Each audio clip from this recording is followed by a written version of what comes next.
Welcome to the Motocross Supercross podcast. Podcast.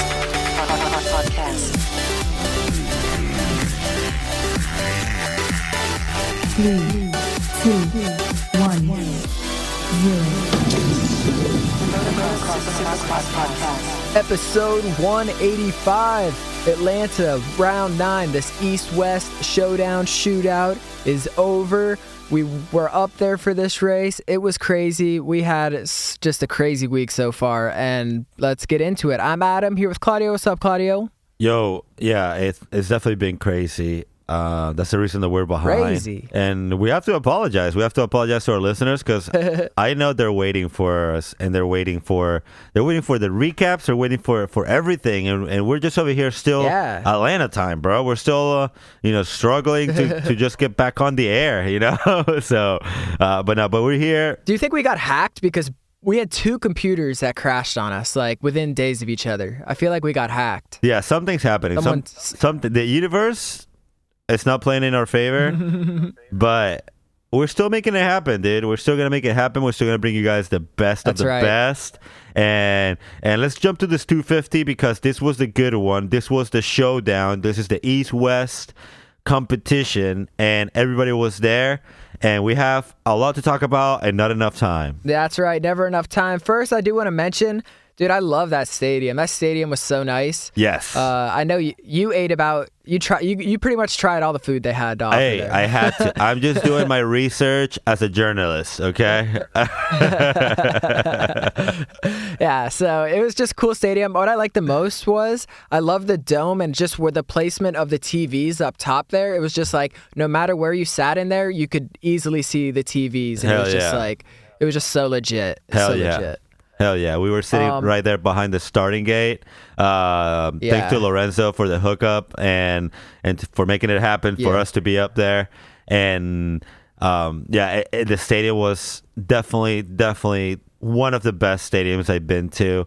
Very great layout. And like you said, those TVs up there, man, it's night and day. It just changes everything. You can see, everything happening. Yeah, it was pretty sick. And speaking of this track, it was very technical. A lot of riders really struggled with this. I mean, even looking at this qualifying times and this qualifying practice, like Austin Faulkner, he went down twice in the whoops.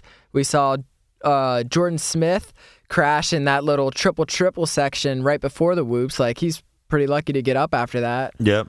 It had a lot of victims. We saw obviously crashes in the LCQ and the heat race and stuff, which we'll get into, but just the track itself, super technical. Everyone was saying how soft it was. That sand section was so deep and gnarly, and there was yellow flag was out every single lap of practice there in that sand section. Yeah, the sand section definitely took a lot of names, and we kind of made a comment.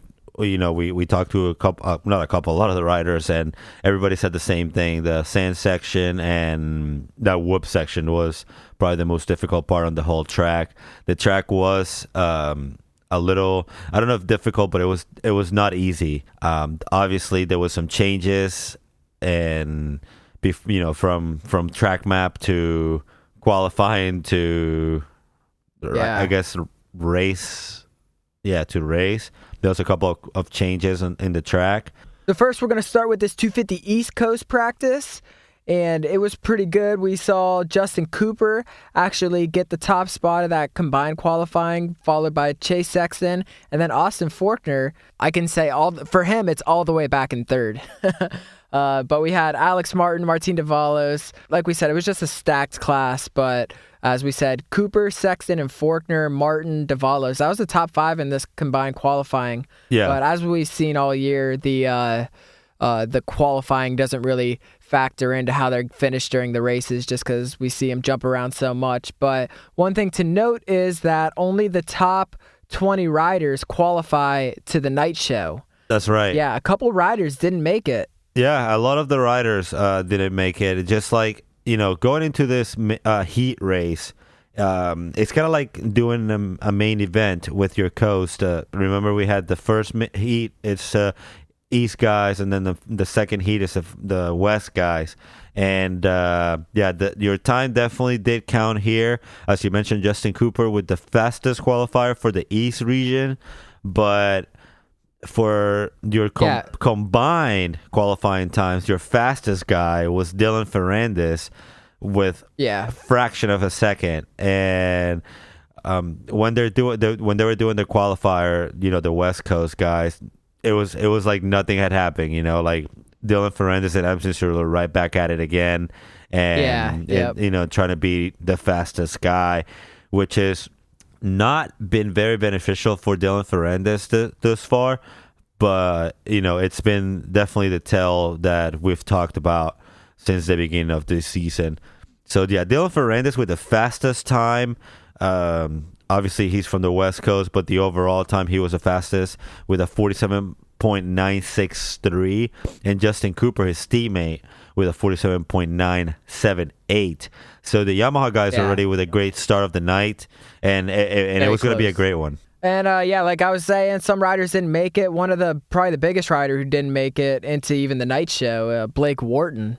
So he missed it by just that one position. He got 21st fastest time. So we saw a lot of riders and stuff go down and everything. I think I remember him being one of them. I don't remember exactly, but definitely struggled and did not make it into that night show. Pretty crazy. Yeah, that was weird to not see Blake Wharton. And also Henry Miller was another one. James Weeks, who we've seen that name a lot. Obviously just in the in the LCQ part of it, but he's been up there. Chase Marquier, another name. Scuba Steve, who has been doing good the last couple of rounds. Yep. So let's go ahead and just jump into this racing action that went down, starting with Heat 1, or not even Heat 1. I guess we would call it. Yeah, I guess it is Heat 1. But it was the East Coast. Yep. The 250 East Coast went first. And this was crazy. The first race of the night, it was really crazy because we started off, Alex Martin pulled this monster hole shot. Chase Sexton was able to pass him kind of quick in that little triple area. Yep. And Faulkner was working his way up. And then Wilson Fleming went down hard, and actually they had to red flag this race. So it was just a crazy start to the whole night. So much anticipation for this. And Wilson Fleming went down really hard in that triple section. They showed his replay on the screens at the stadium.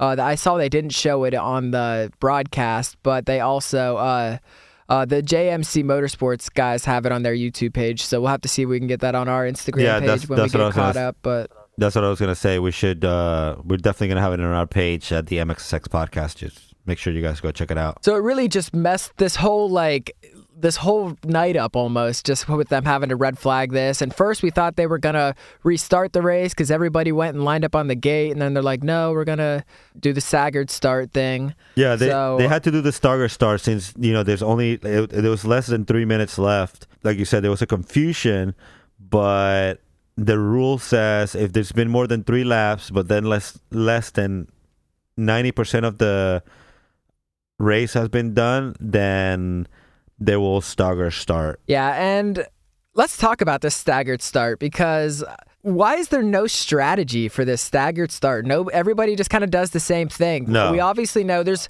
pretty much one rule. It's like you can't pass before you get to the tough blocks. So I'm surprised we haven't seen anybody, kind of just ride up and stop right before the tough blocks. I feel like there's some kind of strategy that could be played in this staggered start, but no, everyone's just kind of going. But I would like to see something happen with that staggered start. Well, as soon as they started, Faulkner definitely had a strategy because he wasted no time and made the pass over Sexton for that lead. Like, it wasn't even 2 turns later, and he was in the top.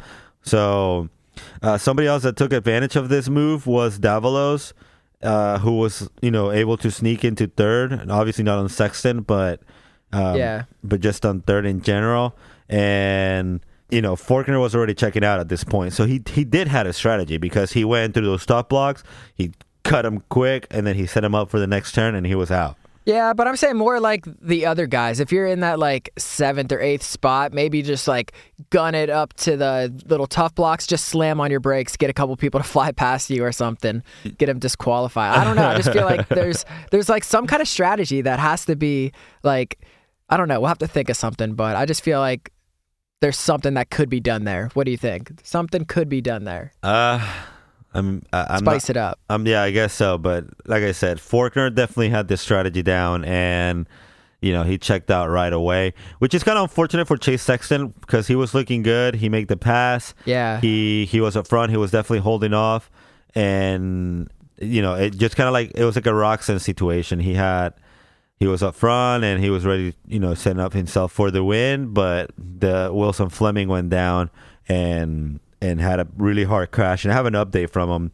He said he likes to thank everyone that I had contacted him and wish him well. I'm trying to get back to everyone, but if I don't, I seriously appreciate it. Saturday was amazing for me. I qualified 17, was running 9th in the heat race, and then he had one of the worst crashes ever. He ended up breaking his femur, his clavicle, and he's been recovering obviously right after surgery. He named a couple of people that have been nothing but supportive for him, and just for him to go out this way, very, very unfortunate. Oh yeah, and you crash hard whenever you break your right femur and your left collarbone. Like it's a bad crash whenever that happens. So definitely, he's gonna be sore for a little bit. So yeah, speedy recovery to him. Also, Jordan Bailey went down this race too. They actually like kind of carted him off. He wasn't like on a stretcher or anything, but he was like kind of just sitting up in the back. But he was able to return for the LCQ. So. Obviously didn't get banged up too bad, but it looked like he was hurt kind of bad at first. Yeah, this LCQ had a lot of names in it too, but we'll get to it in just a second. Yep, so Austin Faulkner won, Chase Sexton got 2nd, Martin Davalos got 3rd, Alex Martin got 4th, Justin Cooper got 5th, Jordan Smith got 6th, Kyle Peters got 7th, Brandon Hartranft got 8th, Anthony Rodriguez got that final transfer position 9th, and Lorenzo, who we didn't talk about, his start was pretty crazy because just the way he was like, he cut everybody off on the start of before the injury and the staggered start, the initial start to this race, he put such a baller move on everybody, and then it sucks. He just missed it by that just one position. So yeah, a lot of bad luck for him. Yeah, definitely. But that means him, Josh Osby, Marshall Welton, Kyle Cunningham, Jay Sowen from Arena Cross, Joey Crown, all these guys going to the LCQ. But first, we got to touch to this 250 West Coast heat before we get to that LCQ. So yeah, looking at this 250 West heat now, we had my boy Shane McElrath pull the whole shot, Colt Nichols behind him, RJ Hampshire behind him, and where's AC? He's just had a terrible start. He did not start his night off great. He was able to make quite a few passes through this, but it was McElrath running up front. Yeah, he got really sketchy on the start too. He like knocked, I don't know, he wheelied and like came down a little crooked and just kind of exactly like he put his foot down, and it was just very sketchy for him, very sketchy moment, and it showed. Like you said, he was nothing to be found up front. He was sitting in 6th place and trying to move up to 5th obviously and move up to the front, but yeah, he looked very sketchy on that start. Yeah, and actually, Dylan Ferrandis had an even worse start. He was started way back behind AC at the beginning of this race. He had to work his way through the pack too. But RJ looked really good. He was coming out swinging and made a nice pass on Nichols in the whoops for 2nd.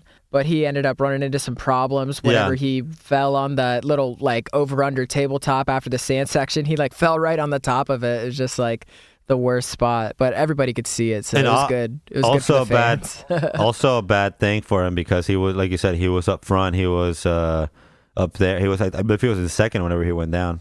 Yeah, he was killing it. Yeah, so, AC put him them send it moves on everyone.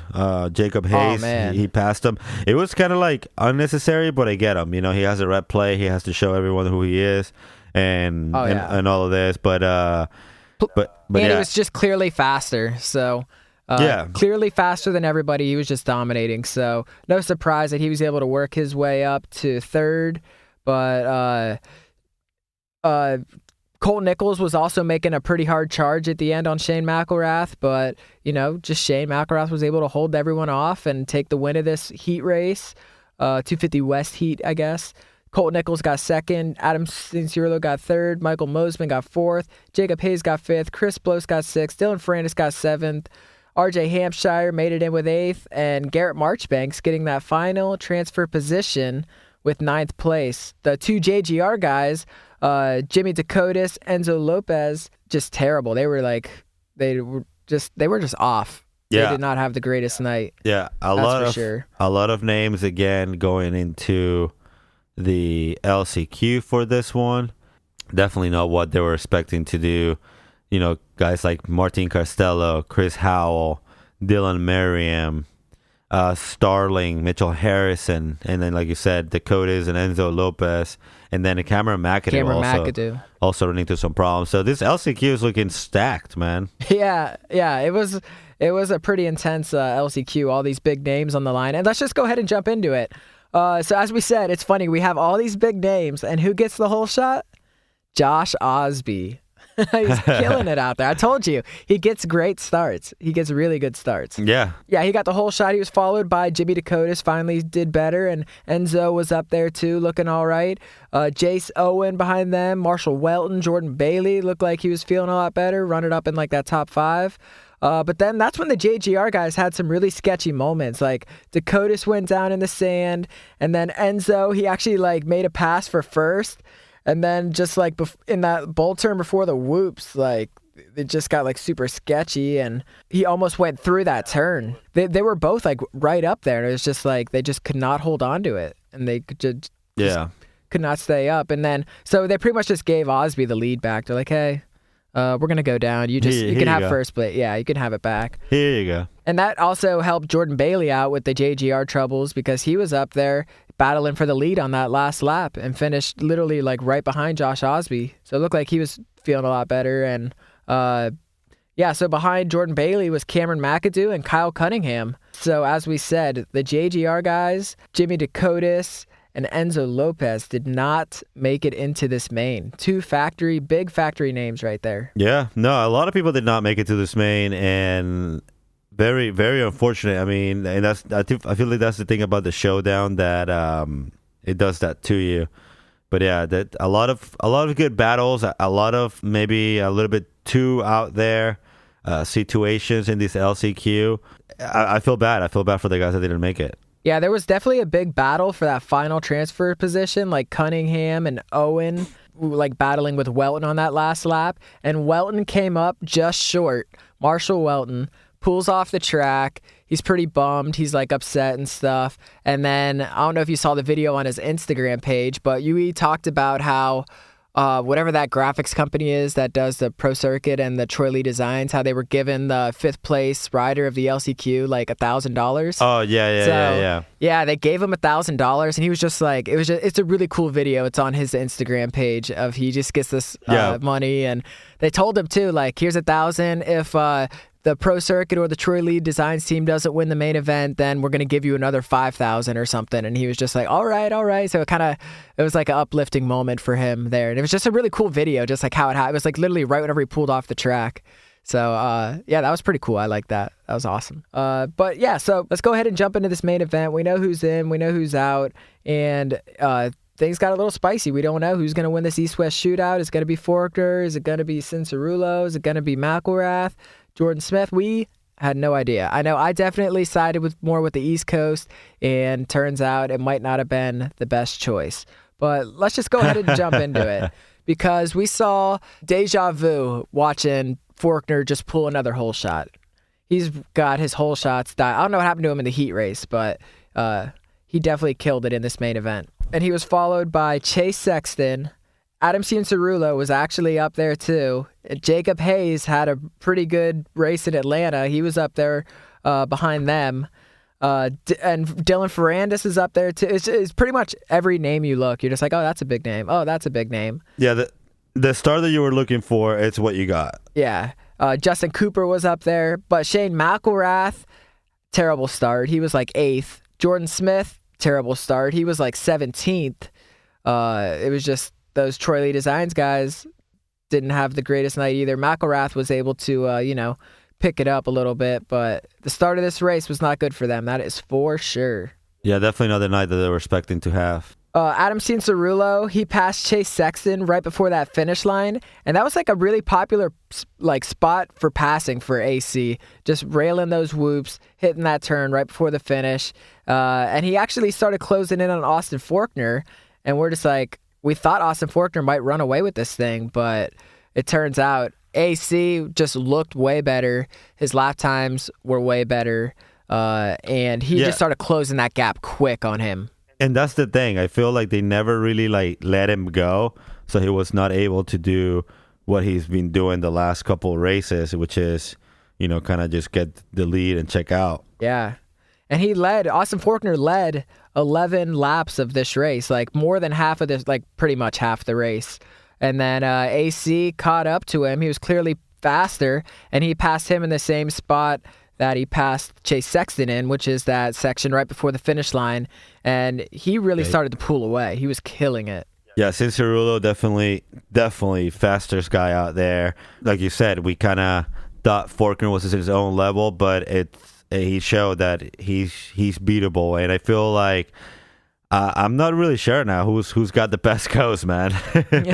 yeah, it definitely looked like the West. They showed up to, they were here to compete. And so as we said, well, we can do our thing real quick. Let's decide who was better, the East or the West. Well, Adam Cianciarulo from the West won, so that's 1 point for the West. Looks good for them. Dylan Ferrandis got second. Austin Forkner got third. So our podium also went 2-1, favoring the West Coast. Our top 5 went 2 West Coast riders and 3 East Coast riders. So our top 5, that one goes to the East Coast. Yep. Our top 10 goes McElrath is West, Nichols is West, Davalos is East, Mosman is West, Hartdraft is East, Jacob Hayes is West. That's pretty even, though. That's 5 and 5, dude. Yeah. So, all right. So we'll call it a draw there.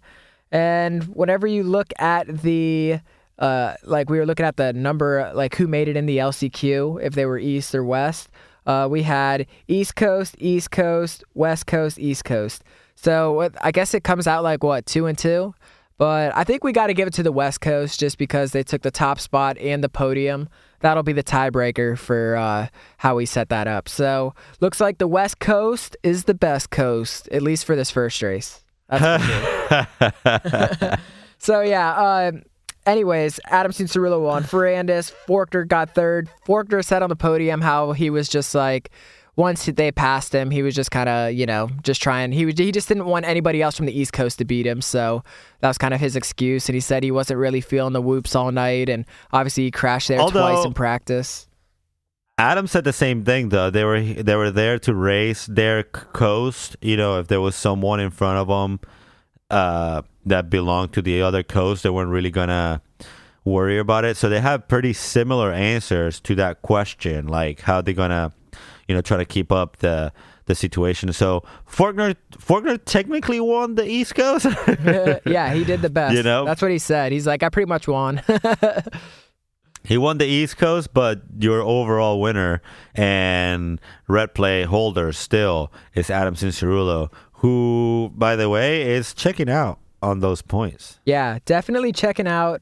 So is Forkner, too. We're going to get into their points in a second, but just to run through the rest of these results, Chase Sexton just missed the podium, got 4th, Justin Cooper 5th, Shane McElrath up to 6th, Colt Nichols 7th, Martin Davalos 8th, Michael Mosman 9th, Brandon Hartdraft 10th, Jacob Hayes 11th, RJ Hampshire 12th, Chris Blows 13th, Alex Martin 14th, Kyle Cunningham 15th, Cameron McAdoo 16th, Jordan Bailey 17th, Jordan Smith 18th, Anthony Rodriguez 19th, Garrett Marchbanks 20th, Kyle Peters 21st, Joshua Osby 22nd.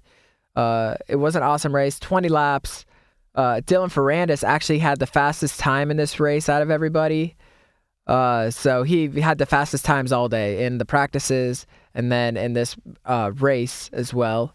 As we said, Austin Forkner got the whole shot. And one other thing I wanted to add about this race that I thought was pretty crazy was was this pass McAdoo put on Peters. Like, McAdoo slammed Peters so hard right before the whoops. Oh, yeah. Like, slammed him. Like, if they're going to give Justin Barcia, like, what did they give him? Like, a written warning for his pass on Baggett or whatever? Like, really? Like, this was... I mean, I liked it. I don't get me wrong. I really liked the slamming going on. Did the bike break?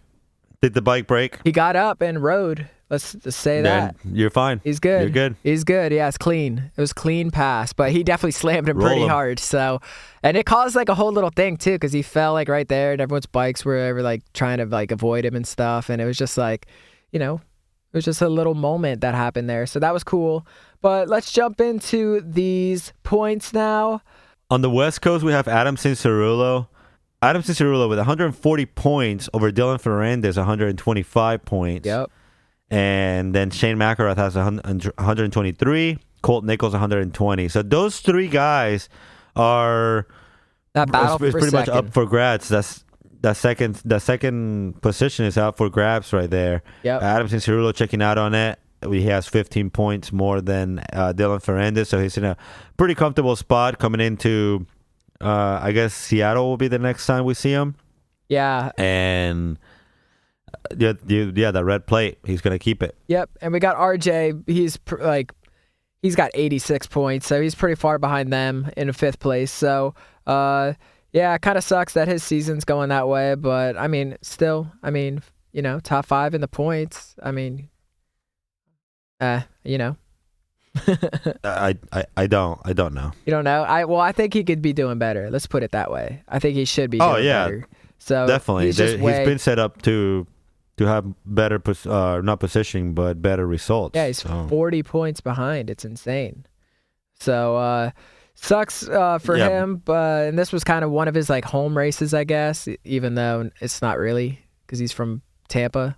But it is definitely one of the closer ones for us as we could drive there. So that was cool. Daytona. Well, yeah, that's what I'm saying. Daytona's the home race for sure, since there's no Tampa. But yeah, for the East Coast, we have Austin Faulkner with 99 points over Justin Cooper, who has 81 points. Yep. So he's also there. He's 18 points on top of Justin Cooper, if I'm not mistaken. Yep. Chase Sexton with 79, and then Jordan Smith with 70. Alex Martin 5th with 60 points. Yes. So again, these 4 guys right here, the second place spot it's up for grabs still on this East Coast as well. Yep. Just one thing to note though, real quick, which I'm sure we'll talk about more later, is Jordan Smith injured after this Atlanta race, decided not to race Daytona. So that's definitely going to affect him in this points as they shake out for the future. But yeah, I think, dude, I had a blast in Atlanta. Atlanta was a great time. It was awesome. The weather was great. The racing was great. The track was great. The people were great. And it was just a great night of racing. And we're definitely going to be touching on this 450 in our next episode. So thanks, everyone, for tuning in. Make sure you follow us at MXSX Podcast. And you want to add anything else, Claudio? No, we're good, man. We're good. We cover it all. Just make sure you guys stay tuned. And, yeah, follow us at MXSX Podcast for Wilson Fleming's crash. We're going to have it on there and a bunch of other stuff. So check it.